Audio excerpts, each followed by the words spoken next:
کیا کہ یہ لمحہ صرف غصے کا نہیں بلکہ ہدایت کا ہے، ایک ایسا لمحہ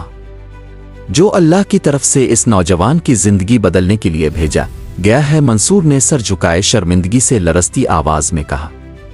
آپ چاہیں تو مجھے قاضی کے حوالے کر دیں، کیا مجھے کوئی بھی سزا دے، میں ہر سزا کے لائق ہوں۔ میں نے نہ صرف آپ کو دھوکہ دیا بلکہ آپ کے یتیموں کا حق مارنے کی کوشش کی، اور میں اس گناہ کا بوجھ اب مزید برداشت نہیں کر سکتا۔ مگر شیخ زبیر کے دل میں رحم غالب آ چکا تھا۔ انہوں نے آہستہ سے جھک کر منصور کو بازوؤں سے پکڑا، اسے زمین سے اٹھایا اور اپنے سینے سے لگا لیا۔ ان کے لہجے میں شفقت، نرمی اور ایک بھائی جیسی محبت تھی جب انہوں نے کہا، میرے بھائی، جس رب نے تجھے تیرے گناہ کا احساس دیا وہ بہت بڑا ہے۔ میں نے تجھے اللہ کی رضا کے لیے معاف کیا،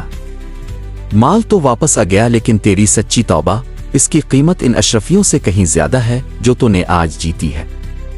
یہ الفاظ منصور کے دل میں ایسے اترے جیسے کسی نے اندھیرے میں چراغ جلا دیا ہو۔ وہ جو اپنی چالاکی اور فریب پر ناز کرتا تھا، آج پہلی بار خود کو شکست خوردہ محسوس کر رہا تھا۔ مگر یہ شکست دراصل اس کی سب سے بڑی فتح تھی۔ اسے محسوس ہو رہا تھا کہ اس کے دل پر جمی سیاہی دھل رہی ہے، اس کے گناہوں کا بوجھ آہستہ آہستہ ہلکا ہو رہا ہے، اور اس کے اندر ایک نئی روشنی جنم لے رہی ہے۔ لیکن وہ یہ بھی جانتا تھا کہ یہ صرف آغاز ہے، ایک مشکل، کٹھن اور طویل سفر کا آغاز، ایک ایسا سفر جس میں اسے اپنی پچھلی زندگی کے تمام داغ دھونے ہوں گے، اپنے آپ کو بدلنا ہوگا اور ایک نئی راہ پر چلنا ہوگا جہاں سچائی، دیانت اور نیکی اس کے ہم سفر ہوں گے۔ شیخ زبیر کی بے مثال شفقت اور معافی نے منصور کی کایا ہی پلٹتی تھی، اور وہ جیب تراش جو کبھی اپنی انگلیوں کے ہنر کو دوسروں کی جیبیں خالی کرنے کے لیے استعمال کرتا تھا، اب اسی ہنر کو اپنے گناہوں کا کفارہ ادا کرنے کے لیے وقف کرنے کا ارادہ کر چکا تھا۔ اگلے کئی روز تک منصور شیخ زبیر کی خدمت میں رہا اور ان کے ساتھ شہر کے مختلف بازاروں میں گھومتا رہا، لیکن اب اس کی نظریں لوگوں کی جیبوں پر نہیں بلکہ ان بوڑھوں اور ناتما افراد پر ہوتیں جن کا بوجھ اٹھانے والا کوئی نہیں تھا۔ اس نے طے کر لیا تھا کہ وہ اب ایک پیسہ بھی حرام کا اپنی زبان پر نہیں رکھے گا، چاہے اسے فاقہ ہی کیوں نہ کرنا پڑے۔